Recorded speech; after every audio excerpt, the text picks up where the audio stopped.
Class 5 English Chapter 7. The princess called for you, he told Louis. वो जो soldiers उसके पास जो आए थे रानी राजकुमारी के जो सैनिक थे उसके पास उसको खोजते खोजते पहुंचे थे। उसने लुइस से कहा, राजकुमारी तुम्हें बुला रही है। I can't go before her like this, Louis replied. Louis ने जवाब दिया, मैं वहाँ नहीं जा सकता हूँ, वह पहले पसंद नहीं करेगी।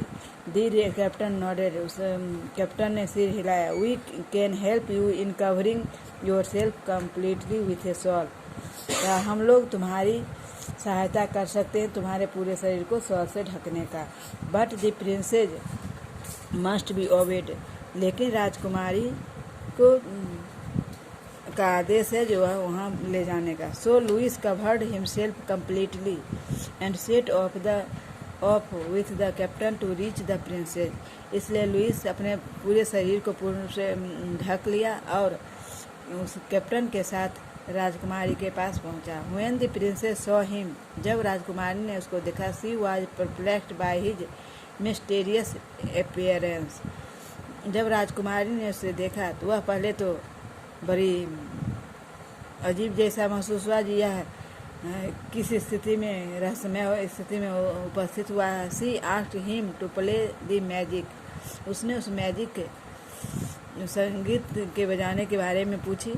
Louis played his magic again and everybody was enchanted to his music, Louis पुनः उस मैजिक को बजाने लगा और सभी लोग विस्मित हो गए उसके म्यूजिक को सुनकर। Overwhelmed by his music, princess Hana asked him to teach her the harp, जब म्यूजिक बजाना समाप्त हुआ तो राजकुमारी हाना ने उस हार्पिस्ट से पूछा, क्या तुम मुझे सिखाओगे बजाना? तो Louis nodded his head in affirmation, Louis ने हामी भर दी, सिर हिला करके से हामी भरी जहाँ सिखाएंगे। और was accompanied by the hunting party to the royal palace, उसने हंटिंग पार्टी जो हुआ उसने शिकार पर जो आई थी उसके साथ हो गया और वह रॉयल पैलेस उसको लेके आया, राजमहल में पहुंचा। There he started teaching the princess how to play the harp, राजकुमारी को वह हार्प सिखाना शुरू किया राजमहल में। The princess was an attentive student, princess राजकुमारी एक अच्छी विद्यार्थी थी। And soon she was playing beautifully, और वह जल्द ही अच्छी तरह से बजाना सीख गई थी। Everyone was full of admire for her, प्रत्येक व्यक्ति उसके बजाने से संतुष्ट थे। Even the king and the queen also accept their daughter as the best harpist, राजा और रानी भी उसके अपने बेटे के बजाने पर बहुत खुश थी और वह भी समझते थे जो उसके बेटी सबसे अच्छा हार्पिस्ट है। And told her that she played like a cherub, और उसने कहा तुम्हारे जैसा यहाँ बजाने वाला कोई नहीं है, तुम्हें बहुत अच्छा बजाती हो। एज हर फेम गिरू, धीरे धीरे उसकी प्रसिद्धि फैलने लगी। प्रिंसेस हाना बिकेम ओवर कॉन्फिडेंट, राजकुमारी हाना को अपने आप पर बहुत आत्मविश्वास था, बहुत अधिक विश्वास था।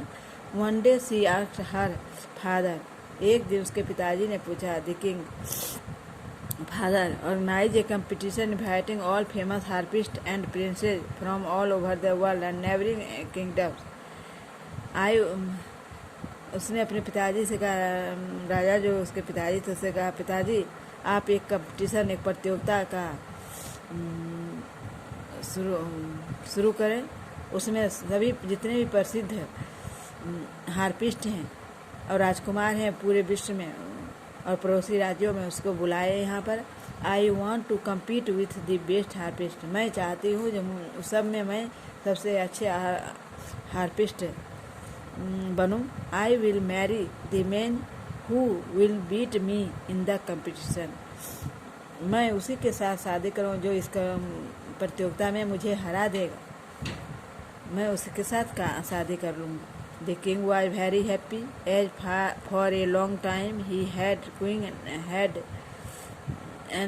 been trying to find the best match for Hannah, but she had always refused, being focused on her magic instead. राजा उसके बाद से बहुत खुश हुआ, क्योंकि वह लंबे समय से रानी और राजा दोनों कोशिश कर रहे थे उसके योग बर ढूंढने का। जब भी वह ढूंढते थे हन्ना उसे इनकार कर देती थी उसे शादी करने का। People came from all over the world to Africa. पूरे अफ्रीका का लोग वहाँ पे आए। There was a huge response. Well known harpist and handsome princes well versed in the art of playing harp. वहाँ पे सबसे बड़ी जवाबदेही थी। लोग जो अच्छे अच्छे हार्पिस्ट थे, सुंदर राजकुमार जो उसको इस म्यूजिक के बजाने में हरा सकते थे, वे सब एकत्रित हुए एक बहुत बड़ी हॉल में कम्पीट अगेंस्ट द प्रिंसेस। राजकुमारी के विरुद्ध इस प्रतियोगिता में भाग लेने के लिए सभी इकट्ठा हुए। आज इतना ही, फिर अगले क्लास में इस इंग्लिश टू इंग्लिश वर्ड को याद कर लेना।